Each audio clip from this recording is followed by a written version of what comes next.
Okay, so guys, I am now on a call with Vihar Patel, and we're going to talk a little bit about the SABER Foundation and specifically about the Cotton Jam, which I'm going to be a part of coming up October 4th, 2025 in Corcoran, California.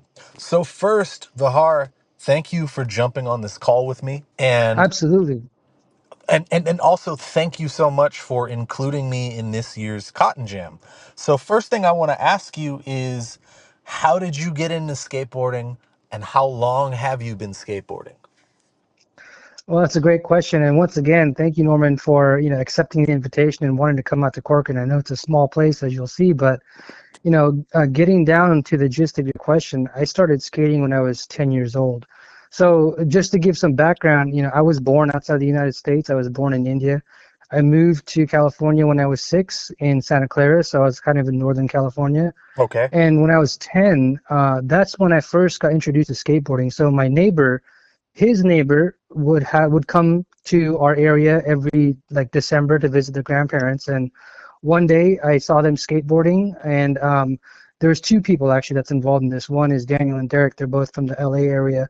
And the older brother Daniel, actually, he's like, "So you want to learn how to skate?" And I was like, "Yeah." So he taught me how to ollie, and then from there it kind of just took over, and Awesome. like at And that when? time that was like 97, so 97. I was Okay. like 10 years old. So we Yeah. started right around the same time. I started in 98 when I was 13. Oh wow, yeah. Okay. Yeah, I was 10 at that time, so it's pretty crazy. It's around the same time. Yeah. It's around, yeah, it's around the same time, late 90s, really, really, really inspirational time in skateboarding. You had all these movements, like you had Zero that was blowing up. Like Yeah.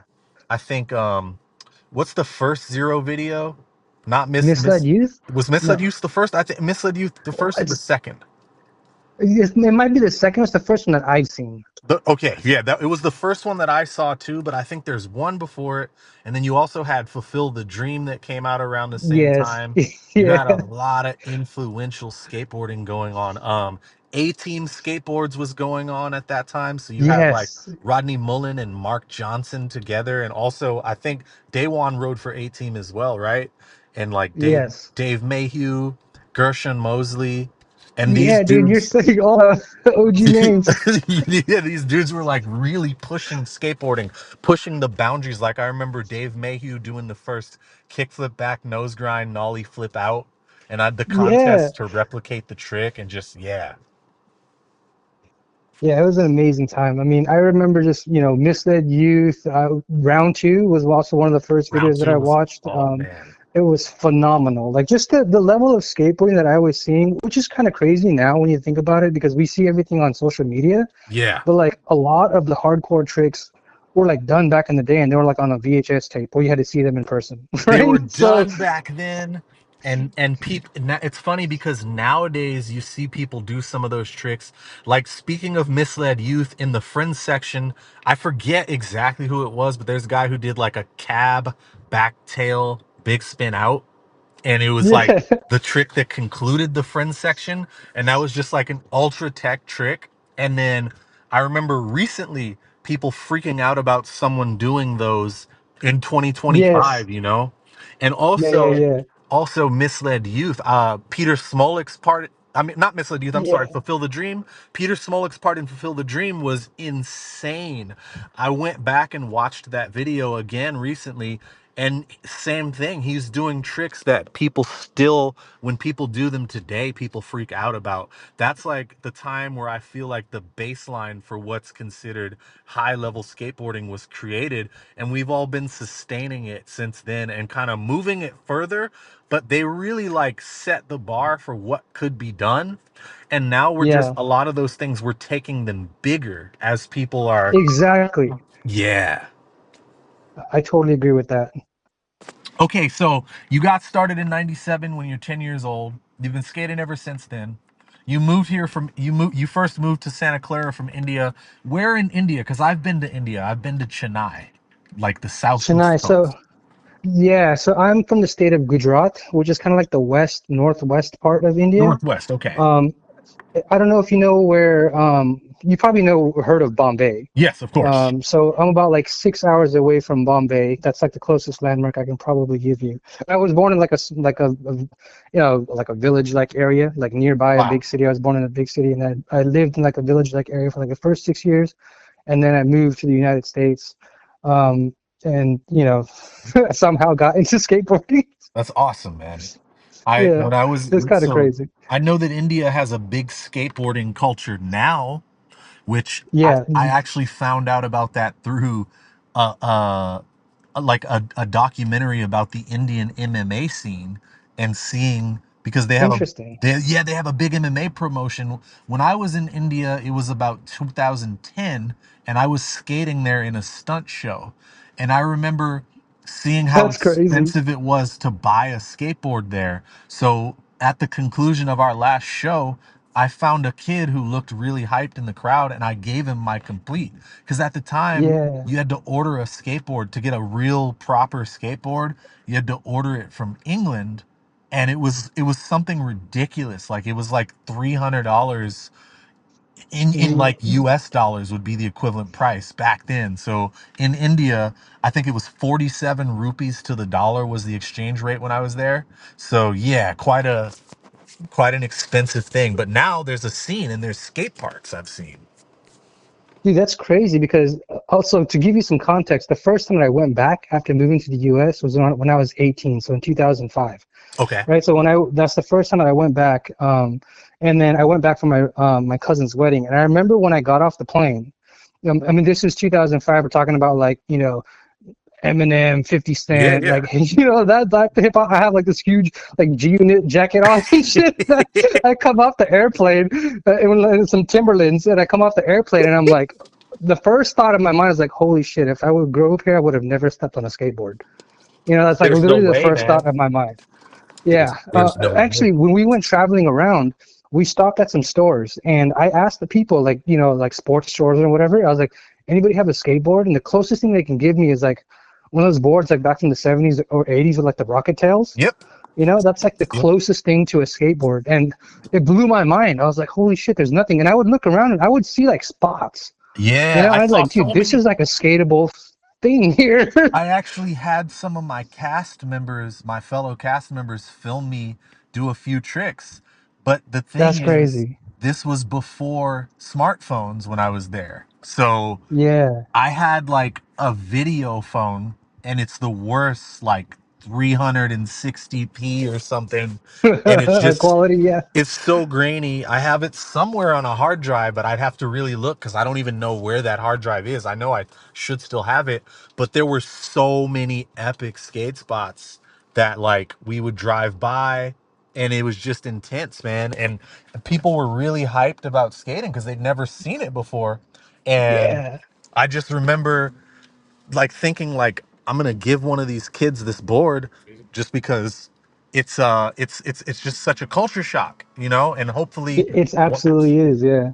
yeah, so hopefully they went they did something with it and kept skating, I hope, I played cricket for the first time when I was there because No way. yeah, That's crazy. our set builders, like because they had to like our like back in 2010 it was still it was still the type of world where like culture didn't exchange as freely. So if you Yeah. remember back then, like you were from the Bay Area, so like you guys were big, Mac Dre, Messy Marv, all that. Yeah, exactly. I Yeah. was E40 and stuff. Yeah. keep the sneak. I was into that stuff, Yeah. but nobody in Yeah. LA was into that stuff really. So like me and my friends that were into that, people would kind of look at us weird because that wasn't the thing. And Right. Yeah. so like going to India, like they were still consuming culture from the US and even from the UK from like 5, 6, 7 years prior. Oh, wow. Yeah, it Yeah. was still those times because like sometimes we forget that up until like 2015, that was how culture moved in the world. Culture changed at like a glacial rate. And now we just have Yeah. this free exchange. That's insane, man. I can't believe that you actually like traveled out there. Like Me personally, I've never met anybody in my life that's actually gone out there to skate. I've heard about like people who've gone out and done it.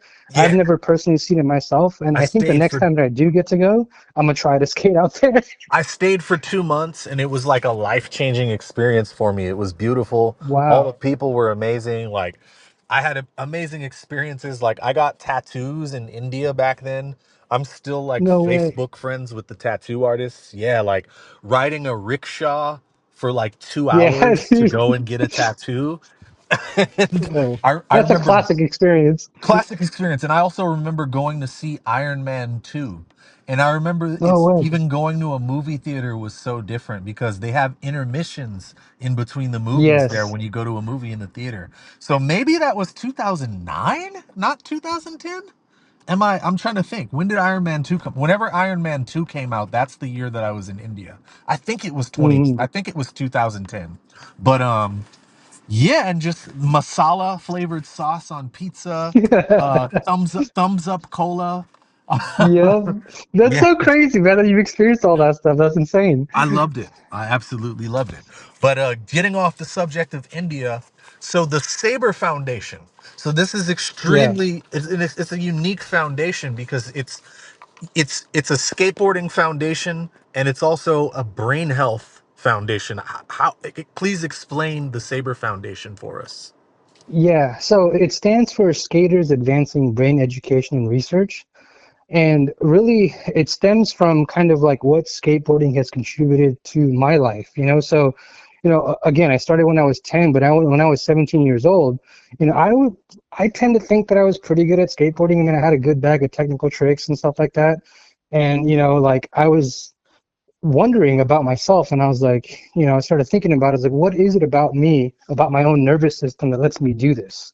Like when I think Ah, about it from a biological perspective, like I'm not aware of any genes in our DNA that says when I step on a skateboard, I'm going to be really good or I'm going to suck, right? yeah. And then from an environmental perspective, like nobody in my family tree has ever seen a skateboard before. I'm the first Yeah. one to ever step on one, and so I'm sitting there thinking, I'm like, what is it like lets me do this? Like, how could I pick up on this so quickly? And then why are there people like you, for example, or like Paul Rodriguez, who are like infinitely times better than I am, and then there's people who are not as good as me who've been skating for just as long. We're just as right. So, I was thinking about this and I started thinking more and more along the lines of like, I kind of want to learn more about the nervous system and see what it does.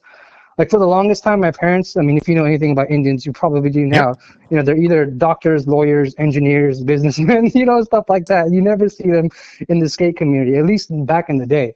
I've And so my had parents wanted me, yeah, I've had a few friends that were Indian growing up, and they were like, so one of my friends was half Indian, and he was like, he skated and he was also into punk rock, which is what I was into as well. Like we were both in punk bands. That's how we met. yeah, And then finding out that we both skated was just another plus. And he would go back and forth between his parents' house, and his father was a doctor. And I remember just the big cultural difference between, because I'd been to both his mom's place and to his dad's place with him, and both of his parents were really nice, but you could tell that like the skateboarding thing, like his dad didn't even necessarily have a problem with the punk rock thing, but the skateboarding thing, yeah, you could tell like he wasn't forcing him not to do it, but he wasn't as happy to do it. And then I've had other yeah. friends where it was kind of the same. Um, and I've also had South Korean friends where like that was kind of the same thing with them in skating, where their families just kind of saw it as a waste of time. It's kind of a function. It's kind of similar to how my family saw skateboarding for me, where I was in an issue of Trans World for the first time when I was 16, I think, Holy maybe shit. 15. But no one in Yeah. my family really supported it because I was also like a gifted student in like all AP classes, and the way they Yeah. saw it You was were like, just like me then. yeah, so your family's like, this is a waste of time. You can skateboard forever, but like they're like, you have like a brain that you should utilize, and Yeah. like for me, like I actually wanted to be a lawyer growing up, but I lived Oh, like wow. my family life was not always completely secure, and skateboarding was like always there to comfort me. and there was the added benefit of getting good at it really fast, so Yeah, getting yeah, good at it fast was the only way that I was able to keep skating, because we didn't have any money growing up, so getting the yeah. first sponsors like after about 2 years on the board and stuff like that, that's the only reason I was able to keep skating, because otherwise I probably wouldn't have been able to. Especially, I moved a lot. But let's get back to you and your experience. You were talking about how, coming from an Indian family, that's not the typical route that people go down. Nobody in your family had ever touched a skateboard, and Yeah. the idea took hold in you that you wanted to study it from a biological standpoint and try to maybe quantify what makes it so that you have this disposition where you can excel at this thing. Yeah, exactly. And at the same time, I was thinking about like, I'm fortunate to be able to skate, but there's a ton of people in this world, millions of people in this world who are affected by neurologic disease, right? And they can Yes. forget about skateboarding. They can barely get around and do their daily activities without some type of, issue that My pops up because of, brother-in-law, it has a very rare disease called Marinesco-Sjogren. I think there's oh wow. 150 people who suffer from it in the world. And so, yeah, he has this ailment. He has to use a walker to get around. He doesn't let it affect his life as best he can. Yeah, He goes to the gym so that he can maintain what muscle he has, and yeah. he socializes. He's big into like wrestling. He makes wrestling masks and things like that.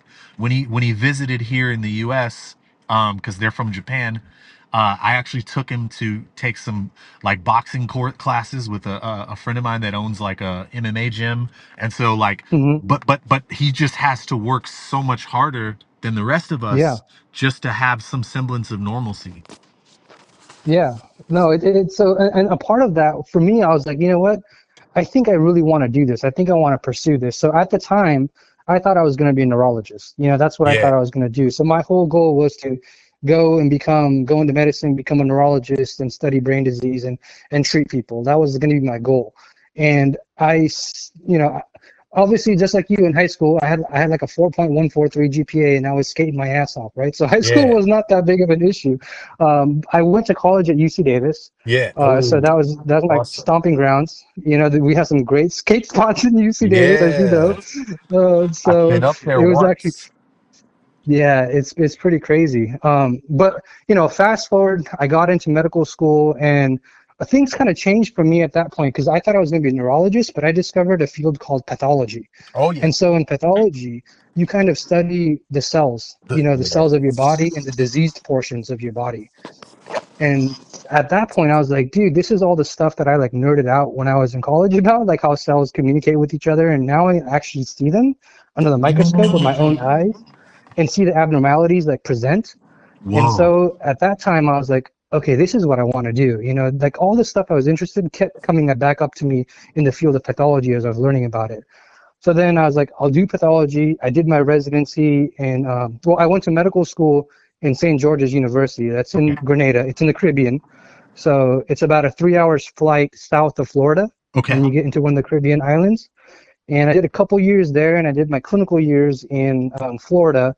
And then I did my residency in Wisconsin, Madison, Wisconsin, and I did Okay. my fellowship in Boston in neuropathology. So I finished all that Ah. stuff. Yeah. Cellular communication in the brain, huh? Yeah, Wow. exactly, right? So I started off thinking about neurology, but eventually I found myself in the field of neuropathology. Well, I'm still in the neuro world, but now I look at tissues under the microscope and I make diagnoses from them. So like a good example is like when someone comes to the hospital, they present with neurologic symptoms and they do a workup. There's an MRI or something, and there's Yeah. a mass. They find a brain tumor.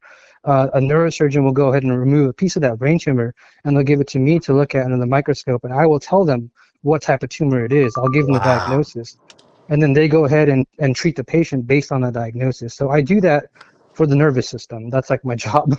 I um, could talk to you about this specifically. yeah, yeah, no, absolutely.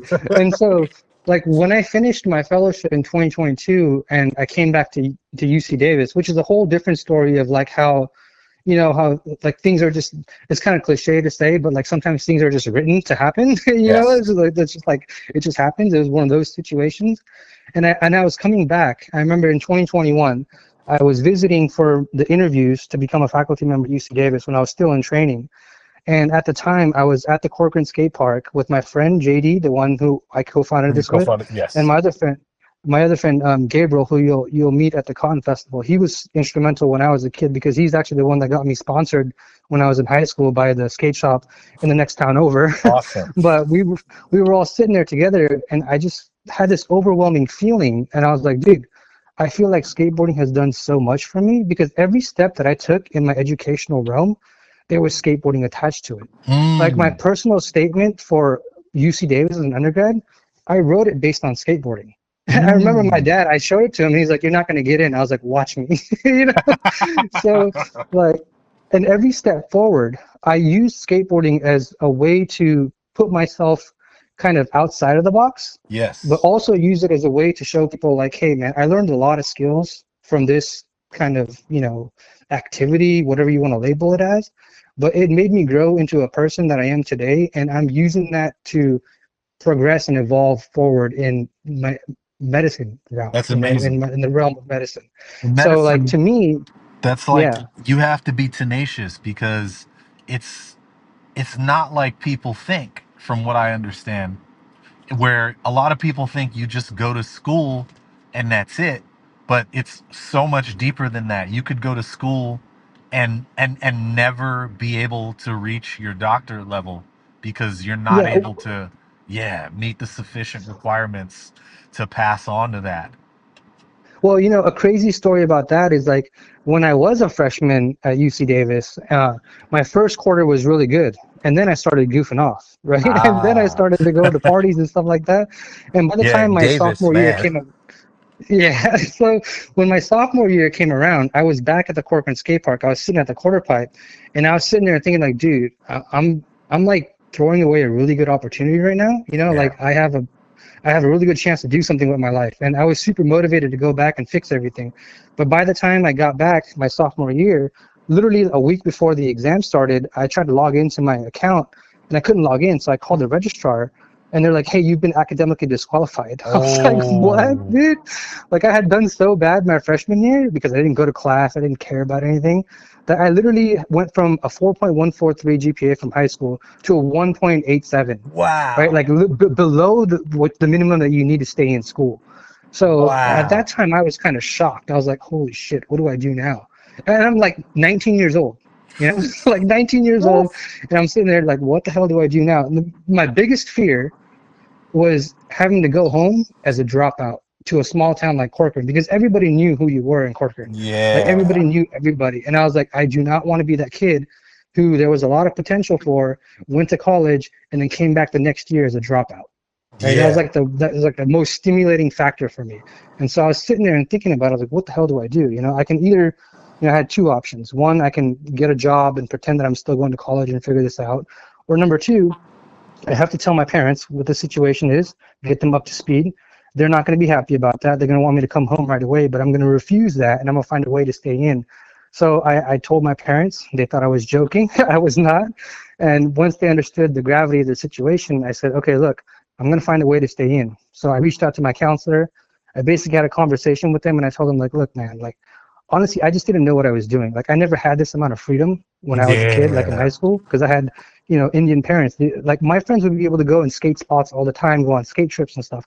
I was lucky if I went on a handful of those, So, like, even to the next town over, forget about going to like Los Angeles or something like that. I think the farthest I went was like San Luis Obispo, and I was Oh lucky to man. do that. Going from that So, like, strict of a regiment to having the freedom to succeed or fail on your own is a lot. That's a big it's a transition. lot. It's a huge transition for someone that's 18 years old, and all of a sudden, like my parents, when they drop me off, I'm like, dude, they're gone. Like no one can tell me what time I need to sleep. No one can tell me what I need to do to show up to class. No, like it's all in your hand, in your fingertips, whether you're It's going to succeed or not. And it's kind of crazy when you think about it. it's pretty crazy. But So, like, I mean, we all struggle to make the best decisions, even as we're adults, full adults that have been responsible for yeah, ourselves for decades. So for somebody fresh out of high school, that's, yeah, Yeah, so I basically convinced my counselor to, give me another shot. I was like, let me show you that I can actually do this. And he actually believed in me, and he gave me a second shot. So I was able to sign up for the classes that I got kicked out of like immediately through a different program. And then Mhm. I got reinstated that same quarter. So I never missed any time. That's But I amazing. stayed there for like 5.5 years to develop my GPA up to like a 3.0 by the time I graduated. Woo. Yeah, because But, having you having know, having that bottom yeah, level GPA just brought you down so far. exactly. But I attribute a lot of that to like my courage to actually go ahead and pursue that. I always think back to like it's skateboarding because The in skating you tenacity. learn to never give up. Yes. Yes. You keep pushing forward. You never, like I tell people, like as skaters we're allergic to giving up.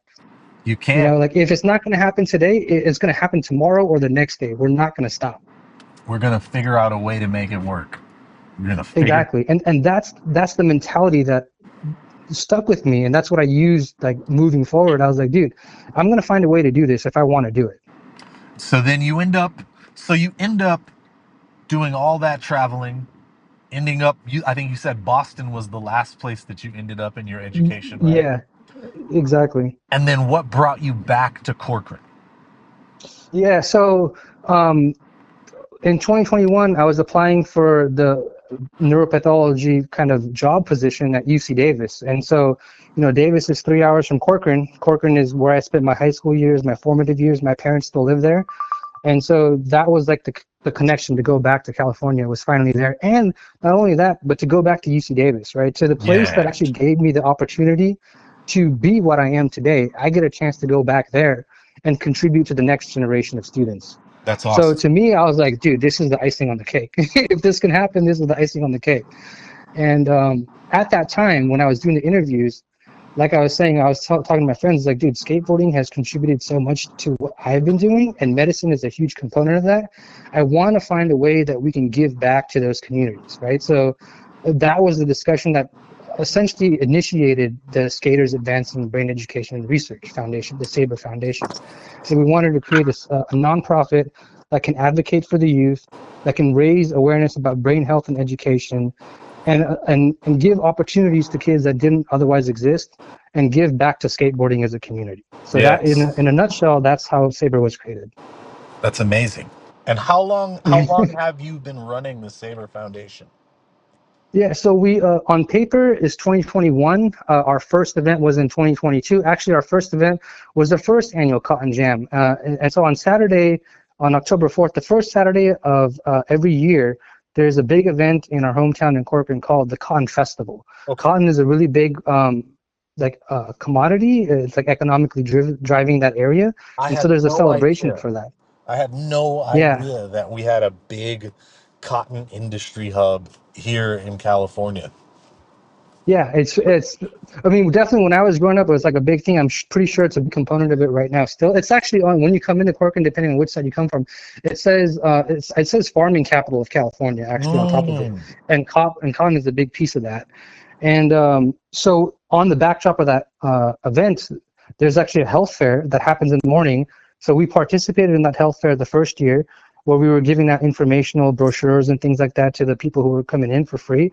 And then in the afternoon, we did our first ever Cotton Jam skate event, where actually it was pretty crazy because we ended up getting like $3,000 from the city to give out for like product. I got $3,000 worth of skateboarding shit. Wow. Never did that in my life before. I was hyped. We gave all that shit out to the community. We just raffled it all off to the kids, Wow. and it was such an amazing time. And it was so small at the time too. It was just like it was me, JD, our homies that came through, the community of Corcoran, and some of the people from the locals nearby. But even then, it was such like a gratifying experience. And you guys didn't have much promotion leading up to it the first time, I'm imagining. Yeah, no, there was like I didn't even have like a social media account for Saber Foundation or any of that stuff. I just had my own personal Instagram that I do all my skate stuff on, and there was really nothing major in terms of promoting that was going on. So we were kind of just that was our first event ever. But Amazing. that day we had two events: the health fair and the skate event. Amazing. Yeah, Okay, it's kind of grown a lot.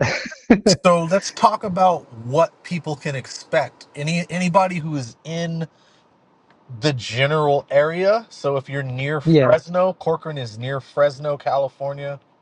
And correct. It's about a 45-minute drive from there. okay, so if you're in that area and you're looking for something to do October 4th of 2025 this year, what can people who come to the Cotton Fest and the Cotton Jam specifically expect? Yeah, so if you come for that day, it's things start off in the morning. There's actually a cotton parade that starts around like 9 o'clock, I think, that occupies the main street of Whitley Avenue and starts from like downtown and it goes towards to where all of the events of the Cotton Festival happen, which is like a big park called Boswell, JG Boswell Park. JG That's where everything Boswell is Park. happening.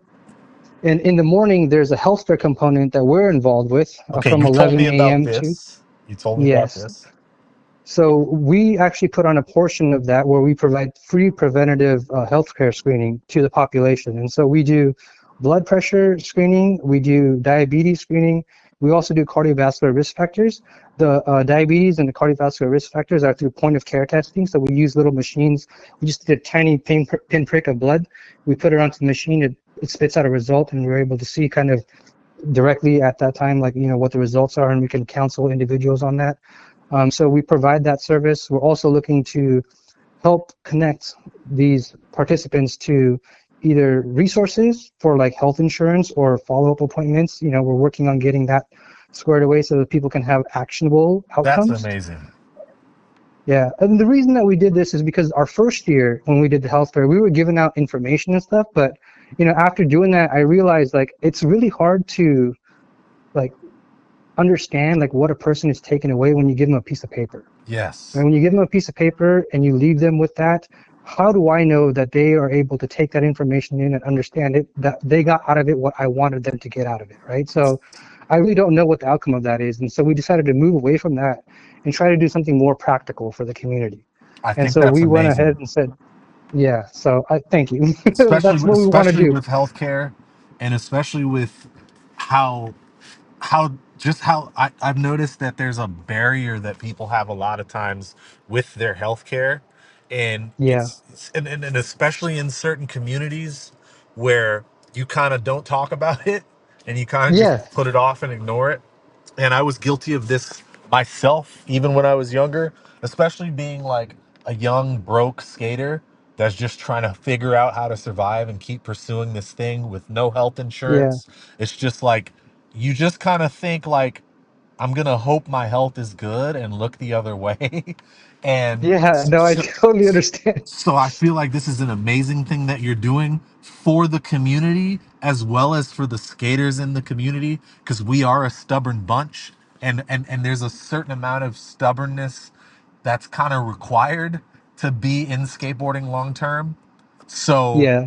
and it's not necessarily the best trait when it comes to things like taking care of your health and certain other things. So it's amazing that you're bridging that you're doing work like this to bridge that gap. I'll definitely be getting a health screening just as a gesture. I'm not due for a physical. I've already had my physical recently, but I'll do it anyway, just to Yeah, kind for of sure. so one other thing I want to ask you is you're saying that you're trying to get resources together so that you can connect people with follow-up care and things like that and insurance. So, Yes. for anybody who is watching or listening to this that wants to get in touch with you, that wants to contribute to the foundation in any way possible, whether that's them having some type of connection that could help you provide that for people, provide health insurance, or get people after follow up care for this, how can they reach you or how can they reach the foundation? Yeah, the easiest and fastest way is our email because I monitor that all the time. So that's info@saberfoundation.org. And the other easier way is also Instagram. So we have a handle, it's at saber.foundation. So either one of those is the fastest way to get a hold of us. And yes, if there's anybody out there that's listening, that's watching, and that wants to participate, especially on the healthcare side, but even on the skate side, all the support that we can get is welcomed. Because we're a small bunch of people trying to put on this event. Obviously we're a nonprofit, but we're not the biggest of nonprofits. So funding is always an issue. So if anybody wants to donate, please feel free to do so. You're not obligated to, but hey, since we're a 501(c)(3), it's a tax write-off, right? So there's a benefit to that. But Awesome. outside of that, if there are people who want to actually participate, volunteer, please reach out to us. Awesome. And Vihar, thank you so much for reaching out to me because I'm thrilled to be a part of this year, and I'll be there. I'll be giving away some collage skateboards. I'll also be giving away some product from our other brands, and I'll have a tent, I believe, with some other stuff that's for sale. And I'll be skating with the people. Paul Rutkowski will be there as well. He's local. He Yep, lives in Fresno, so he's going to be there. He's going to be shredding as usual, and I can't wait. exactly. I can't wait. Yeah, and for the skate event that happens in the afternoon, that's at 4, from 4 to 7. So this year it's going to be kind of a big deal because last year, last year we had TJ Rogers out there, right? So Yeah, we had TJ Rogers out there. We had Ryan Johnson. Ryan Johnson's from Fresno, California. We had Jesse Paez. man. He's from Visalia, California. So we had local legends as well as a household name in skateboarding as well. So I it grew was up a great watching Jesse atmosphere. and his brother Yeah. and his Yeah, there you go. yeah, Richard Paez as well. Like yeah, back in the Jesse day, and they were on Richard. Consolidated and then Yeah, Think Skateboards, and like it was pretty crazy to like and I actually mean skate Ryan with some of these Johnson guys now. with Yes, that crazy 50 that, 50. Nigel just 5 0 yes. that rail. I can't There's believe. exactly Mm, after all these years, someone hit that rail and did a 5.0 on it. But he was the first one to like 50-50 that thing, which is mm. insane. He's gonna be there, Awesome. right? So look forward to meeting professional skateboarders that are legends in the Central Valley, yourself, Collage Skateboards. We're going to have a $1,000 best trick, right? We haven't done this before. So someone's going to walk away with $1,000. Awesome. I think that's pretty crazy. And then there's also we're going to do cash for tricks. We're going to be Awesome. giving away complete skateboards. This is courtesy of Vault Board Shop in Davis, California. So I have about 10 or so complete skateboards that we're going to raffle off, and you just need to sign up for that to be able to do that. We're going to have a few other vendors that are there as well in addition. So there's going to be some art stuff that's happening there that you can check out, some skate stuff. We're going to have some local kind of skate organizations from the Central Valley there present as well. And one other thing that I just got confirmed today, so I guess this is the first time people are going to hear about it, but Seva, Yeah, of course. he's going to be there. Awesome. Oh, that's awesome Yeah. because I haven't seen him since he's been the health scare that he was going through and everything. Yes, yes. And Yeah. he and I used to skate together quite a bit. When he first moved to the United States, we had the same filmer, and so we skated quite a bit. And then over the years, we've been pretty close. So it'll be good to finally see him, since everything that he's been going through. Yeah, yeah. When I talked to him about a week ago, he told me the exact same thing. When he first got to the U.S., he kicked it with you, he skated with you a lot, and so I think it's going to be awesome that you guys get to reconnect Yes. there.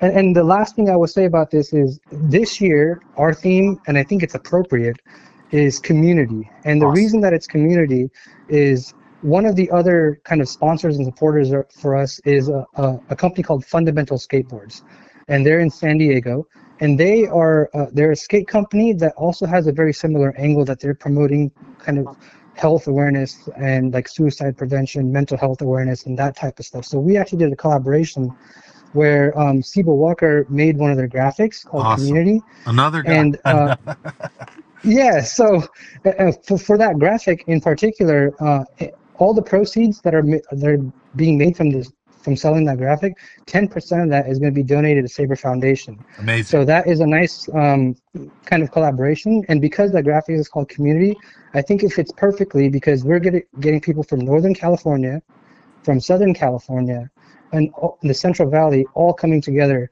in Corcoran for skateboarding as a community, Amazing. right? So I think it's pretty appropriate for this year's theme. That is amazing. The community is the theme, and skateboarding is one big community. And I agree. I'm happy to be a part of it. I'm happy to be a part of this year's Cotton Jam. And I wanted to keep our interview short and sweet. I know I said that in the beginning. Now I've taken up like almost 45 minutes of your time. So thank you for It's being all good. patient. I could talk to you forever, obviously, and we'll get to talk a lot more on October 4th. And any of you guys that can be in the area, I urge you to come out, especially now that I know that Seva's there. He is a tech wizard. And so Yes. I can't wait not only to skate with him, but to be able to watch him skate in person because I haven't seen him in a couple of years because of everything that's been happening. I can't wait to check out the festival, the health screening, and everything that you do for the community.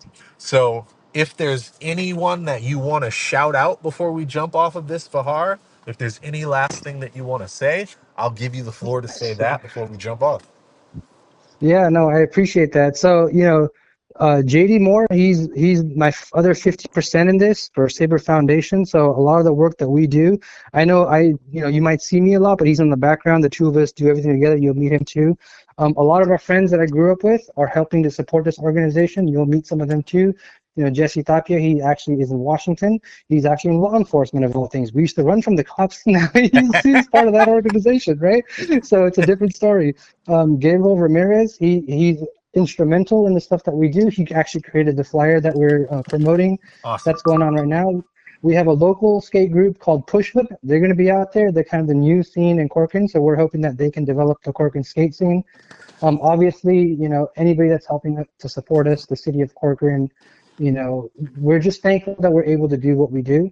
And we hope that everybody who comes through has a really good time because this event is really for you guys. It's not for me. It's not for SABER Foundation. It's for the community. So we just want you to come out, have a good time, skate, maybe win some stuff, and just enjoy the day. Awesome. I can't wait to be there. And Bahar, thank you for sharing your story, the story of the foundation, a little bit of the Corcoran cotton industry trivia, because I really had no idea that we had that here so close to LA. And I can't wait to see you and have a good time. Likewise, I'm super excited. Thank you so much for this interview. I really appreciate it, and I look forward to seeing you on October 4th. Awesome, man.